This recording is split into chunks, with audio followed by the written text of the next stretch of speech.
all, Parachappie here. So I finally have the opportunity to do something I've never done before. That is to fly with a small group of paramotor pilots. And it so happened to be on the 4th of July. It was really interesting the way it all came together too, because I was going down to Florida to visit family for the 4th, and I wanted to take my paramotor with me, but I did not know where I would be able to launch from. So in preparation to go down to Florida, I called an ultralight airport. I won't mention any names because when I talked to someone in operations there, they flat out told me that they had no more room for any more paramotor pilots. It was definitely disappointing. But I will say this, the guy was kind enough to pass my information on to a paramotor pilot that flies from that airport. So a few hours later that day, I got a call from another paramotor pilot. His name was Lee. Nicest guy ever. He went out of his way to make me feel welcome. And he made my day because he was like, yeah, we will make it happen one way or another. Not ever having flown in Florida, it felt really good knowing that I was going to fly with people that knew the lay of the land. So here we are in this nice field with plenty of runway. Lee was the first one to get up in the air. Then it was London Ivy.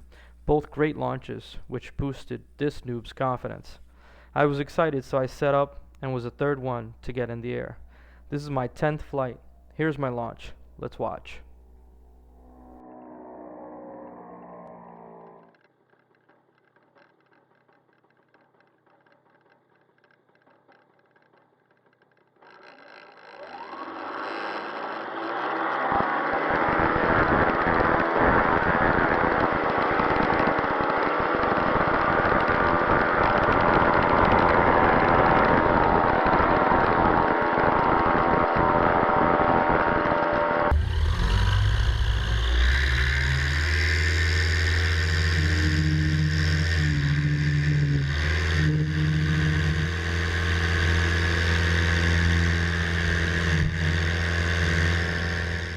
At this point, I'm really excited because I had a really clean launch and I'm starting to gain altitude.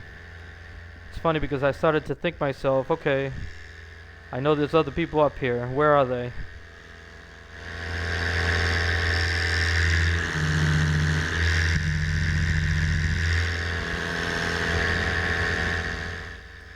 As I was flying on the 4th of July, Independence Day, I couldn't help but think about freedom.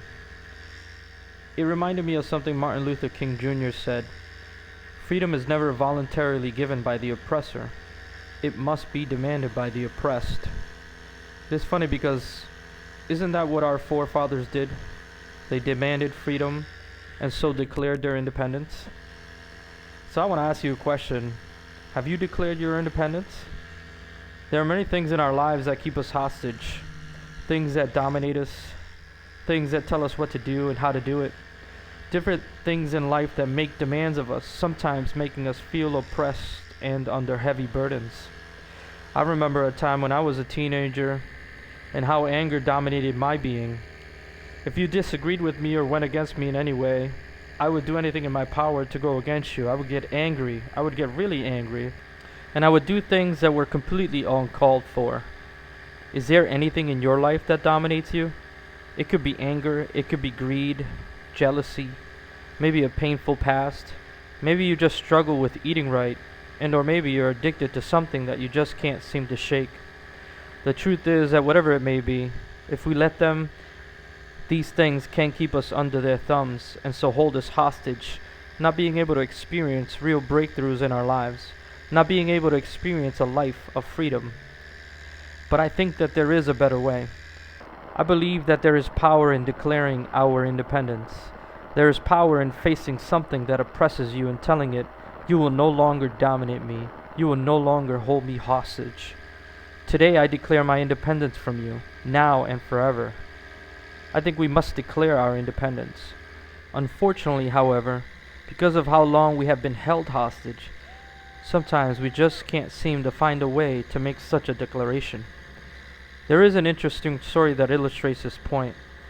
As a man was passing by some elephants, he suddenly stopped, confused by the fact that these huge creatures were being held by only a small rope tied to their front leg.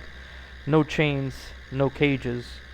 It was obvious that these elephants could at any time break away from their bonds, but for some reason, they did not.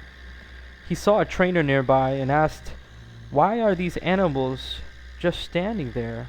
making no attempt to get away. Well, the trainer said, when they were very young and much smaller, we would use the same size rope to tie them, and at that age, it was enough to hold them. As they grew up, they were conditioned to believe that they could not break away. They believe that the rope can still hold them, so they never try to break free. The man was truly amazed.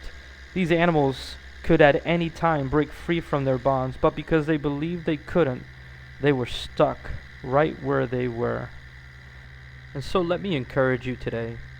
Don't let past experiences lock you into a belief that you cannot be or do, that you cannot overcome that thing that dominates you. See, the Bible teaches us that it is for freedom that Christ has set us free. So stand firm then, and do not let yourselves be burdened again by a yoke of slavery. What we need to understand is that Jesus has already accomplished our freedom. Christ has set us free. We need to realize that that tiny rope around our ankles has been shattered, and that all we need to do is declare our independence through Jesus and take a step forward. For when we do, we will be free. So I want to encourage you today to analyze those things in your life that may be dominating you, that may be holding you captive. Declare your independence. Lean on Him, for He will give you the strength that you need to truly be free. I hope you've enjoyed this devotional. If you have, you know what to do. There will be more to come. One last thought about independence. One of the great things about paramotoring is that you can declare your independence from the ground, and it is a truly freeing experience. God bless. Be safe. Enjoy the rest of this video as I do some low passes. Parachappie out.